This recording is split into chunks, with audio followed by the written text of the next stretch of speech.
Not all of the FBI's high-tech capability is found at the Bureau's lab in Washington. Some of the most advanced technology is developed at a facility in Quantico that few people even know exists. Just a short distance from the FBI Academy is a building so secret and so restricted that most FBI agents have never been inside. It is the Engineering Research Facility, the ERF, and what they do behind these closed doors is straight out of a James Bond movie. This is the FBI's headquarters for what are sometimes called the dark arts. It's where they build devices for electronic surveillance, bugs, and train agents in their clandestine use. Okay, ma'am, your photo ID, please. This building has tighter security than any other FBI facility we visited. Maybe one of the reasons they checked me so thoroughly is that they'd never allowed a camera crew in here before. Okay, I can have you open your purse, please. This 250,000 square foot facility was built in 1989 at a cost of $50 million. I spoke behind closed doors with Ed Allen, the head of the ERF. Now, as I understand it, we're the first television crew to be in here. Why such a low profile? Well, it's in part because of the services that we provide. A lot of our people act in a covert manner, and we prefer not to be on television. The technology we use, we don't really want to be well known for obvious purposes. Because you always need to stay a step ahead of everybody else. And if the techniques are known, the criminals could use measures to prevent them from being monitored. But I'm assuming that trying to put electronic devices out into the real world's got to be extremely dangerous. That's right. People here don't only develop and design technology, they actually deploy it. Virtually any major investigation that is done today is done so with the aid of technology provided by the facilities here. Like the bug in his secret meeting place that finally brought down John Gotti, the Mafia's Teflon Don. He was recorded talking about, among other things, mob hits.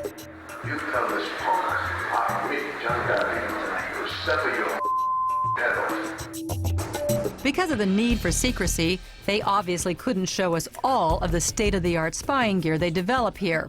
But Section Chief Mike McDivitt did give me a behind-closed-doors tour of the facility. What do we have in here? This is our rapid prototyping facility, part of it. That's making things you need quickly. Making things we need quickly. The guys in the field need a specific capability. We get the information back here, and we design the specific electronics on this computer. Once they have the computer design, a stereolithography machine turns it into reality. Using laser beams, it can cut and harden liquid resin into any shape.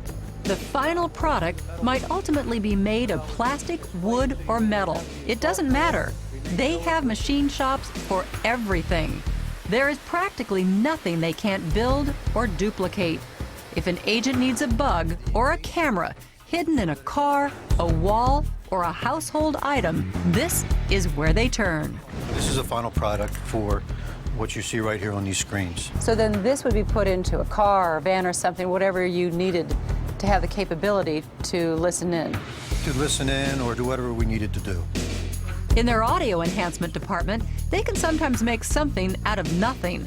In this case, a bug picked up an answering machine message about a drug deal money drop, but the message was obscured by a hum from an electrical line. But with specially designed computer software, the hum disappears, and what's left is evidence. The van in the parking lot across the street. Put the package in the duffel bag I gave you. When a James Bond movie comes out, do your agents want all that electronic equipment they see? Absolutely. When they see these James Bond movies, they think we already have it.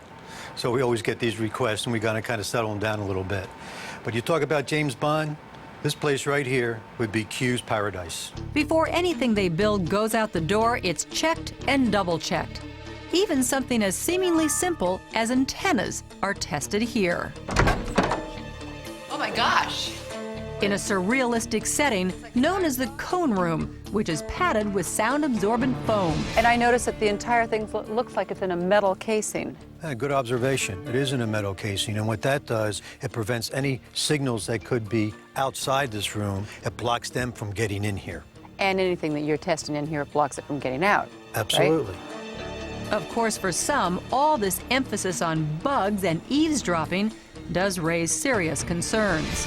I think every American is thankful, of course, that we have everybody in the law enforcement, keeping tabs on the bad guys. But there's always that concern about, are they keeping a file on everybody? Are they listening to everybody? A wiretap or electronic surveillance requires a great deal of court supervision. It requires many levels of approval, and it requires a lot of forethought. And you have to have shown that all other investigative techniques have not worked, or that there are those that you didn't try because it was too dangerous.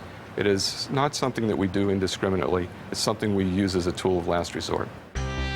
Being thought of as Big Brother is one of the legacies of the Hoover regime the Bureau doesn't like.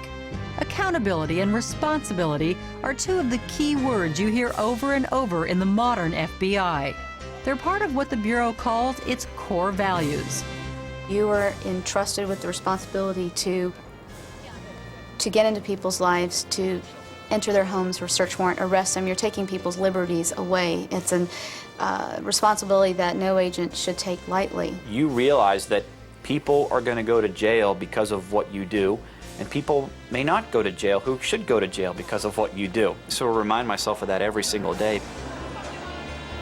What's the best part of the job? When you see the victims who have been brought back to their families, the individuals that we've recovered funds for and things like that. When you see the sailors on the USS Cole when we arrived there and started the crime scene investigation, when you go to somebody and say, we caught them, you don't have to worry anymore. From FBI headquarters in Washington, D.C., for A&E, I'm Joan Lunden.